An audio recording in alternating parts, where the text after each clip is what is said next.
మన ప్రభువును రక్షకుడైన యేసుక్రీస్తు నామమున ఈ కార్యక్రమాన్ని చాలా క్రమముగాను సమయపాలనలోను జరిగిస్తున్నటువంటి దైవజనులకు నా హృదయపూర్వక వందనాలు. ఇంకా ఈ స్థలంలో ఉన్న పెద్దలు చిన్నలు అందరికీ వందనాలు. ముఖ్యంగా శేఖర్ అనే యవన కుమారుణ్ణి పోగొట్టుకొని దుఃఖ సాగరంలో ఉన్న ఈశ్వరుడు దంపతులకు, అలాగే వారి కుటుంబ సభ్యులకు, అదేవిధముగా ఈ స్థలానికి వచ్చిన బంధుమిత్రులకు, జన్నాడ షారోను ప్రార్థనా మందిర కుటుంబ సభ్యుల తరపున, మా కుటుంబము తరపున ప్రగాఢ సానుభూతిని తెలియజేస్తూ, దేవుని గొప్ప ఆదరణ దేవుడు కుటుంబాలకు కలుగ చేయాలని దేవుని సేవకునిగా నేను కోరుకుంటూ ఉన్నా. ప్రియమైన దేవుని బిడ్డలారా, దేవుని వాక్యము ఆది కాండము నుండి ప్రకటన గ్రంథం వరకు మనకు బైబిల్లో ఉన్న చాలా సంగతులు మనకు తెలుసు. ఏ కార్యక్రమంలో ఏ సందేశం ఇస్తారో దైవ సేవకుల కంటే కూర్చున్న విశ్వాసులకే ఎక్కువ అనుభవాలు ఉంటాయి. వారు చెప్తున్నటువంటి మాటలకు తర్వాత ఏం చెప్తున్నారో కూడా గ్రహించగల మనస్సు ప్రతి ఒక్కొక్కరికి దేవుడు అనుగ్రహించాడు. ఈ సందర్భంలో దేవుని సేవకునిగా నేను తెలియజేసే మాట ఏంటంటే, దేవుని వాక్యము బైబిల్ ప్రతి మనిషికి తెలిసినప్పటికీ కూడా వాక్యానుసారమైనటువంటి జీవితాన్ని జీవించడం ఎలాగో తెలిసిన గ్రహింపు లేకుండా ఉన్నారు.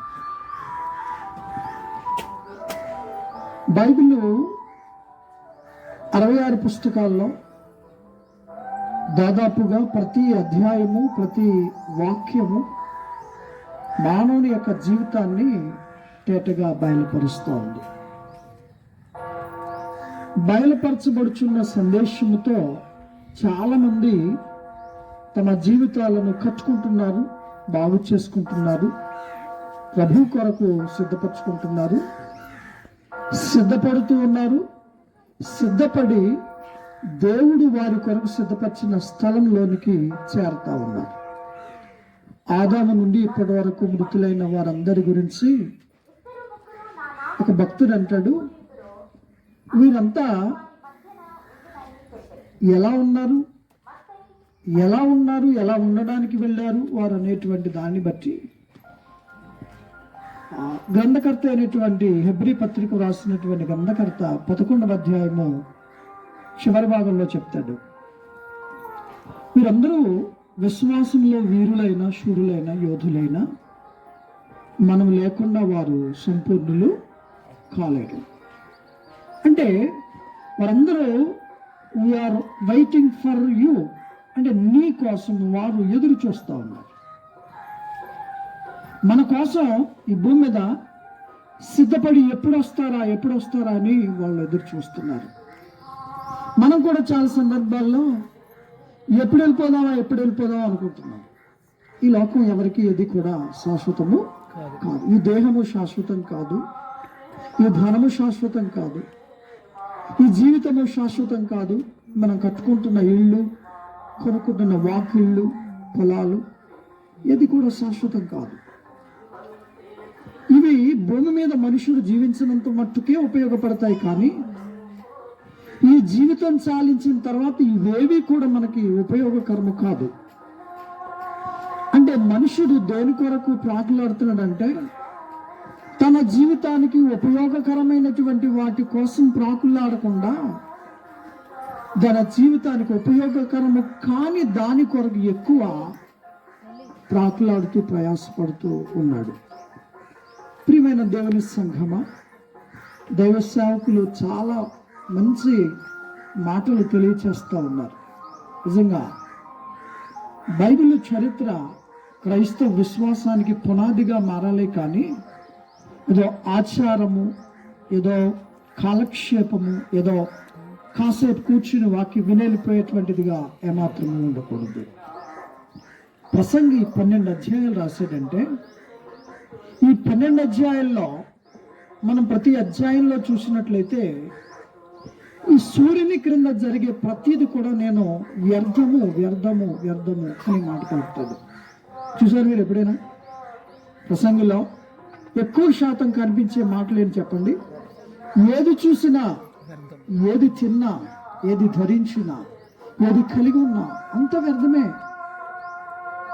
నీ జీవితానికి వ్యర్థమైన దానికోసం నువ్వు ప్రయాసపడుతున్నావు, కానీ నీ జీవితానికి అర్థాన్ని ఇచ్చే దానికోసం నువ్వు ప్రయాసపడలేదని చాలా బాధపడతాడు ఆయన. ఈ 12 అధ్యాయాల్లో వ్రాయబడినటువంటి వ్యర్థం అనేటువంటి మాటను పురస్కరించుకొని ఈ ప్రపంచం వ్యర్థంతో నిండిపోయినప్పుడు మరి దేనికోసం నేను జీవించాలి, దేనికోసం నేను బ్రతకాలి, దేనికోసం నేను ఈ భూమి మీద ఉండాలి అనే దానిని మనుషుడు ఆలోచన చేస్తాడని ఈ వ్యర్థమనే మాట చెప్పాడని ప్రసంగి అంటాడు. అవును కదా,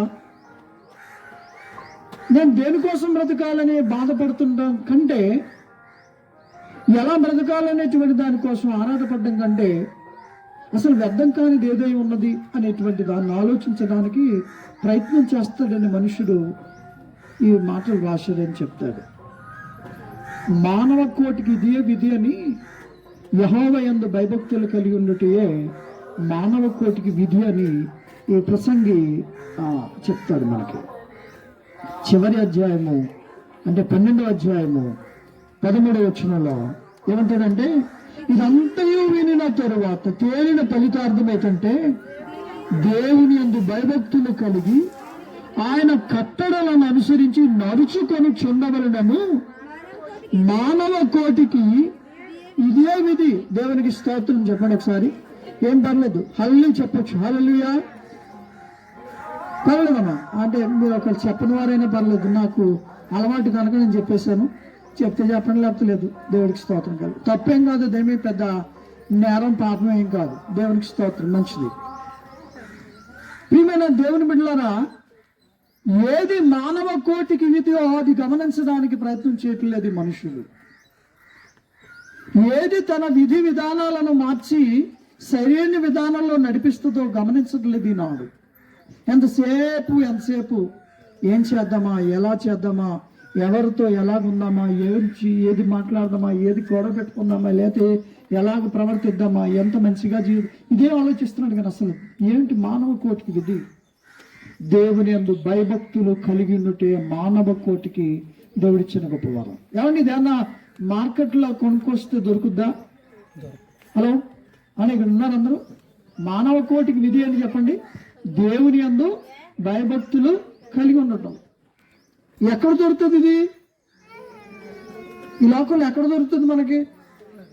ఎక్కడికి వెళ్ళినా దొరకదు, దేవుని దగ్గర మాత్రమే దొరుకుద్ది. ఆయన యందు భయము భక్తి కలిగి. మరి బైబిల్లో ఇందాక దైవజనులు ప్రార్థన చేస్తూ ఒక మంచి మాట చెప్పారు. కాలము కాకముందే అకాల మరణం పొందుతూ ఉన్నారట. చూడండి, ప్రసంగిలో 7వ అధ్యాయము 17వ వచనంలో చూసినట్లయితే 7వ అధ్యాయము 17వ వచనంలో ఏమన్నా, అధికముగా దుర్మార్గపు పనులు చేయకుము, బుద్ధిహీనముగా తిరగవద్దు, నీ కాలమునకు ముందుగా నువ్వు ఎందుకు చచ్చిపోతావు చెప్తున్నాడు దేవుడు. దేవుడు చెప్తున్నాడా లేదా అని చెప్పండి. మానవుడు వింటలేదు, దేవుడు ఎప్పుడూ చెప్తూనే ఉన్నాడు. ఇదిగో, అధికముగా దుర్మార్గపు పనులు చేయకు, బుద్ధిహీనుడుగా ఈ లోకంలో తిరక్కో, నీ కాలము కాకమునుపు నువ్వెందుకు చచ్చిపోతావు అంటే, కాలము కాకుండా ముందుగా చచ్చిపోతున్నారంటే దుర్మార్గపు పనులు.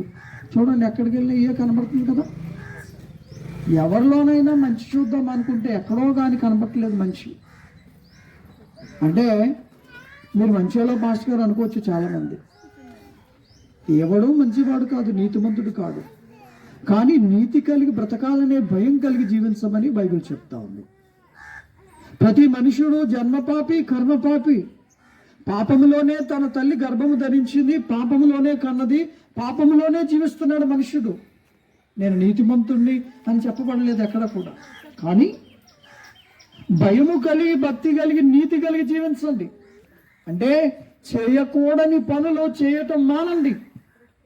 అధికముగా దుర్మార్గపు పనులు చెయ్యకు. రెండవ మాటలు ఏమంటున్నాడు? బుద్ధిహీనుడుగా తిరగొద్దు, బుద్ధి లేని వాళ్ళుగా తిరగొద్దు అంటున్నాడు. ఈ రెండు మాటలు కూడా బైబిల్లో చాలా తేటగా కనబడుతున్నాయి. నీ కాలము కాక మునుపు నువ్వెందుకు చచ్చిపోతావు? ఈనాడు మనుష్యుడికి మరణం అంటే భయం లేదు, చావుకి భయం లేదు. చాలామంది యవనస్తులు, చాలామంది పెద్దోళ్ళు, చాలామంది ఎరిగిన వయసు ఉన్న వాళ్ళు కూడా, తెలిసిన వయసు వచ్చిన వాళ్ళు కూడా ఈనాడు దుర్మార్గముగా చచ్చిపోతూ ఉన్నారు. లోకం పాపంతో నిండిపోయింది. ఒక మాట అంటే భరించలేడు, ఒక దెబ్బ కొడితే భరించలేడు, ఒక గద్దింపు భరించలేడు, తండ్రి ఏదనంటే భరించలేడు, తల్లి ఏదనంటే భరించలేరు. అది కాదురా, అది కాదమ్మా అంటే ఈ పిల్లలు వినడం లేదు. మీరు తెలుసా, మీకు 90% మంది పిల్లల్లో ఈ లోకం మాయలో పడిపోయి, ఈ లోకం యొక్క మంత్రంలో పడిపోయి, మీరు ఎప్పుడైనా గమనించండి, వాళ్ళ చేతులు చూడండి బాగా ఎంత చక్కగా ఉంటాయో. మీరు ఇక్కడి నుంచి ఇక్కడ భాగం చూడండి ఏమా, ఏంటి ఆటల కంటే ఇంకా ప్రమాదకరమైంది. చేతులు కోసేసుకుంటున్నారు, అది ఫ్యాషన్ అంట. సిగ్గుమాలిన పనులు చూసారండి ఏమండి, ఎంత దారుణం అయిపోతున్నారు. దుర్మార్గపు పనులకి ఎంత ఆరాటపడిపోతున్నారు చూసారు. ఈ ప్రపంచం, ఈ సమాజం దుర్మార్గానికి ఎంత బాగా అలవాటు పడిపోయిందో చూసారా. ఓ మంచి చెప్తే ఎవరైనా వింటున్నారండి? భయం కలిగి ఉండండి బాబు అంటే ఎవరైనా వింటున్నాడు? ప్రార్థన చేసుకోరు బాబు అంటే ఎవరైనా వింటున్నాడా? అరే గుళ్ళోకి రారా బాబు అంటే ఎవరైనా వింటున్నాడా? పాస్టర్ గారి మీద సెటైర్లు వేసి వాళ్ళు తయారైపోయారండి. ఒకవేళ నీ పిల్లల్లో అలా ఎవరైనా ఉన్నారని చూసుకోండి ఒకసారి. నీ పిల్లల్లో అలాంటి వాళ్ళు ఎవరైనా ఉన్నారేమో ఈరోజు శేఖర్ని గుర్తు చేసుకోండి. అంటే అతడు చెడ్డోడని కాదు, కానీ అతను చేసిన పని తప్పు ఏమైందో తెలియదు మనకి. చాలా బాధ. ఎందుకంటే ఆ తల్లి గుండె కోతను, ఆ తండ్రి గుండె కోతను ఎవరన్నా తీగలడా ఈరోజు? తన కాలము కాకమునుపు. నాకు ఇందాక బాబు ఆశ్రమం చెప్తున్నాడు, ఆ బాబుగాడు ఉండగానే ఆ చక్కగా తల్లిదండ్రులు ఆ మంచి ఇల్లు కట్టి నిర్మాణం చేశారండి. అది కూడా నోచుకోలేని పరిస్థితిలో ఒక బిడ్డ వెళ్ళిపోయి ఉంటుంది. ఎంత వేదన చూడండి ఆ తండ్రికి, ఆ కుటుంబానికి ఎంత బాధ చూడండి. ఆ మిగిలిన వారు ఎంత ఏడుస్తున్నారు కదా. ఈరోజు దేవుని సేవకునిగా చెప్తున్నాను, దుర్మార్గపు పనులు చేయకుండా అరికట్టండి. మీకు తెలిసినప్పుడు దానిని తప్పని ఖండించండి. నీ కళ్ళ ముందు కనపడుతున్నప్పుడు తప్పు లేదు, వాళ్ళు వినినను వినకపోయినను ఒక రోజున వారు తెలుసుకుంటారు. బాబు నువ్వు చేస్తుంది, ఒరే బాబు నువ్వు చేస్తుంది తప్పురా, అమ్మా నువ్వు చేస్తుంది తప్పు, నువ్వు మాట్లాడుతుంది తప్పు, నువ్వు తిరుగుతుంది తప్పు, నువ్వు చూస్తున్నది తప్పు అని ఒకసారి ఖండించండి, పర్వాలేదు. బైబిల్ మాట చెప్పింది, ఇదిగో నీ చెయ్యి నిన్ను అభ్యంతర పడితే నీ చేతిని కూడా అవసరమైతే తీసే. నీ కన్ను నిన్ను అభ్యంతర పెడితే నీ కన్ను తీసే. ఎందుకో తెలుసా? 2 కళ్ళు పాపముతో నిండిపోయి వెళ్ళి నరకంలో పడే కంటే ఒక్క కన్నుతో పరలోక రాజ్యంలో ఉండటం నీకు చాలా మంచిది. ఇది బైబిల్ చెప్తుంది చూడండి. 1వ అధ్యాయం ప్రసంగి గ్రంథం దాటిని నేను ప్రసంగి గ్రంథం 1వ అధ్యాయము 5వ వచనంలోకి మార్చదండి. ఏమని రాయబడిందో జాగ్రత్తగా వినండి. సూర్యుడు ఉదయించును, సూర్యుడు అస్తమించును, తాను ఉదయించు స్థలమున మరలా చేరుటకు ఏం పడును? గట్టిగా చెప్పండి మాట. ఎందుకు త్వరపడుతున్నాడు? ఉదయించడానికి త్వరపడుతున్నాడు, అస్తమించడానికి త్వరపడుతున్నాడు. ఈ మధ్యలో 12 గంటలు కూడా ఎంత ఆరాట పడుతున్నాడో చూసారు సూర్యుడు. సూర్యుడి గురించి నాకేం తెలుసు, నీకేం తెలుసు? చాలా మంది పొద్దున్నే సూర్య భగవానునికి నమస్కారం చేయకుండా ఏం తెంప చాలా మంది దేవుడు అనుకుని ఏదో చేస్తుంది. కాదు, దేవుని సృష్టిలో ఒక భాగం అది. సృష్టిలో భాగమైనటువంటి సూర్యుడు ఉదయించును, సూర్యుడు అస్తమించును. ఆ తర్వాత తాను ఏమంటున్నాడు? తాను ఉదయించిన స్థలము మరలా చేరుటకు అతడు ఎందుకు త్వరపడుతున్నాడు? చెప్పండి, దయచేసి విన్నవారమ్మా చూడండి, వాక్యం వినండి, వాక్యం మీద పట్టు ఉండాలి. అట్లా చెప్తూ ఉన్నది అలా వింటూ వెళ్ళిపోవటమే కాదు, మనకు కూడా పట్టు ఉండాలి, బుర్ర పెట్టుకోవాలన్నమాట. ఈ మాట చదివి నేను ముగిస్తాను, సమయం అయిపోతుంది, మరి పెద్దవారు ఉన్నారు ఇంకా నా ముందు. సూర్యుడు ఉదయిస్తున్నాడు, సూర్యుడు అస్తమిస్తున్నాడు. తాను ఉదయించిన చోటును చేరడానికి అతడు త్వరపడుతున్నాడు. ఎందుకు త్వరపడుతున్నాడు తెలుసా? ఈ భూమి మీద అస్తమించడం కంటే నాకు ఉదయించడమే మంచిదని ప్రేరేపడుతుంది. నేను ఎప్పుడు మరలా నా వెలుగును అనేకులకు తేటగా తెలియపరచుదునా. ఉదయించడానికి ఆరాటపడుతున్నాడట. ఏం చేయడానికి? ఉదయించడానికి. ఈ రోజున ఈ భూమి మీద మనుష్యుడు ఉదయిస్తున్నాడండి, పుడుతున్నాడు, చనిపోతున్నాడు, కానీ మరలా ఉదయించడానికి ఎక్కడ ఆరాటపడుతున్నాడు? ఆతురత పడుతున్నాడు. అందుకనే ఇందాక దైవజనులు చెప్పారు, ఏమన్నా తెలుసా? మరణమే మేలు. ఇంకనూ బ్రతుకుచున్న వారి కంటే ఇంతకు ముందు కాలము చేసిన వారే ధన్యులు. కారణం ఏంటో తెలుసా? వారు దేవుని దగ్గర ఉదయించడానికి అస్తమిస్తున్నారు. దేవునికి స్తోత్రం. వారు అంటే శేఖర్ ఇక్కడ మన మధ్యలో లేడు అనుకుంటున్నాం కదా. అతడు ఉదయించాడు, రెండవదిగా అస్తమించాడు. ఇప్పుడు ఏం చేశాడు తెలుసా? ఇదిగో మరలా తాను ఎక్కడ నుండి వచ్చాడో అక్కడికి వెళ్ళడానికి ఏం పడ్డాడు? ఆతురత పడ్డాడు. అంటే అక్కడ ఏముంది? నిత్యమైన ఆనందం ఉంది, ప్రశాంతత ఉంది, ఆరోగ్యం ఉంది, సంతోషం ఉంది, ఆకలి లేదు, దప్పిక లేదు, ఇక తన జీవితంలో కలవరాలు లేవు. నేను ఎంత కష్టపడితే కానీ మా అమ్మలు నన్ను చేర్చుకోరేమో, ప్రయాసపడితే కానీ నాకు రాదేమో అనే బాధ, దిగులు, వేదన ఏమీ లేదు. ఇక అతను ఎందుకు వెళ్ళాడు తెలుసా? నిరంతరము ప్రకాశించే జ్యోతిగా ఉండుటకు వెళ్ళిపోయాడు. దేవునికి మహిమ కలుగును గాక. నిరంతరము ప్రకాశించడానికి వెళ్ళాడు. ఈ భూమి మీద సూర్యుడు 12 గంటలే, ఒక రోజుకి 12 గంటలే ఉదయించొచ్చేమో కానీ, కొద్ది రోజులే ఉదయించొచ్చేమో కానీ, బైబిల్ చెప్తుంది. ఆ కొరింథీ పత్రికలో కొంచెం ఎదరికి వెళ్తే అపోస్తలుడు పౌలు చెప్తాడు, ఇదిగో సూర్యుడు నలిపోయే రోజు, చంద్రుడు భూమి తలక్రిందులైపోద్ది, పంచవేంద్రములతో, ఇవన్నీ కూడా మహావేంద్రములతో పంచభూతములన్నీ కూడా ఏమైపోతాయి? లైవ్ అయిపోతాయి. కానీ నిత్యము ఉదయించడానికి, నిత్యము జ్యోతి వలె ప్రకాశించడానికి మన ప్రియులు నిద్రించిన వారు దేవునితో కూడా ఉండుటకు వెళ్ళారు. ఈరోజు ఒక్క మాట నేను చెప్పి నేను ముగిస్తాను. ఏంటో తెలుసా అమ్మా? కాలము చేసిన వారు ఈ భూమి మీద తమ జీవితాన్ని ముగించారనుకుంటున్నారు, కానీ వారి జీవితము దేవుని దగ్గర ప్రారంభమైనది. ఆ జీవితం కొరకు మనము ప్రయాసపడవలసిన వారమై ఉన్నాం. ఆ జీవితం కొరకు ఆరాటపడవలసిన వారమై ఉన్నాము. సూర్యుడు ఉదయించును, సూర్యుడు అస్తమించును, సూర్యుడు అస్తమించును. తాను ఉదయించిన స్థలమునకు మరలా చేరుటకు అతడు త్వరపడుతున్నాడు. మూడో చెప్తాడు, గాలి కూడా ఎక్కడి నుంచి వస్తుందట? గాలి దక్షిణమునకు పోయి ఉత్తరమునకు తిరుగును, ఇట్లు మరలా తిరుగుతూ సంచారమునకు మార్గమున తిరిగి వచ్చును. మూడవదిగా నదులు ఎక్కడి నుంచి వస్తున్నాయో మరలా తిరిగి అక్కడికే వెళ్ళిపోతున్నాయి. కానీ మనుషుడు ఏం చేయలేదు తెలుసా? తాను ఎక్కడి నుంచి వచ్చాడో అక్కడికి వెళ్ళటానికి ఆరాటపడటం లేదు. ఎక్కడికి వెళ్ళటానికి ఆరాటపడుతున్నాడు? నరకానికి వెళ్ళటానికో, భయంకరమైనటువంటి ఆ ప్రదేశానికి వెళ్ళటానికో ఆరాటపడుతున్నాడు, కానీ దానికోసమే ప్రయాసపడుతున్నాడు. కానీ దేవుని దగ్గరికి వెళ్ళటానికి ఏం చేయట్లేదు? ప్రయాసపడలేదు. దేవుని దగ్గరికి వెళ్ళటానికి ప్రయాసపడలేదు. దేవా, ఈ జీవితంలో ఎంతో అనుభవించేశాను, ఎంతో సంపాదించేశాను, ఎంతో చాలు నాయన, ఇక నీ సన్నిధికి రావడానికి నన్ను సిద్ధపరచు నాయనా, నీ రాజ్యంలోకి వచ్చినట్టు నన్ను సిద్ధపరచు నాయనా అని ఆరాటపడడం లేదండి. ఎంతసేపు ఇంకా ఈ భూమిని ఏం చేద్దాం చేయొచ్చు, తప్పలేదు. కానీ నువ్వు దేవుని దగ్గరికి వెళ్ళటానికి కూడా ఏం చేయాలి? ఆరాటపడాలి. దేవుని రాజ్యంలోకి వెళ్ళటానికి ఇది ముఖ్యం కాదు. ఈ జీవితం ఎలాగోలా గడిచిపోద్ది. తిన్నా గడిచిపోద్ది, తినకపోయినా గడిచిపోద్ది, ఉన్నా గడిచిపోద్ది, లేకపోయినా గడిచిపోద్ది. ఉన్నవాడు బతుకుతున్నాడు, లేనోడు బతుకుతున్నాడు, జ్ఞానవంతుడు బ్రతుకుతున్నాడు, జ్ఞానం లేనోడు బ్రతుకుతున్నాడు, తెలివైనోడు బ్రతుకుతున్నాడు, తెలివి లేనోడు బ్రతుకుతున్నాడు, అన్నం ఉన్నవాడు బ్రతుకుతున్నాడు, అన్నం లేనోడు కూడా మంచోడు బ్రతుకుతున్నాడు, చెడ్డోడు. కానీ ఈ జీవితం ముగించిన తర్వాత నీవు వెళ్ళవలసిన చోటు ఏందో నీకు తెలుసా?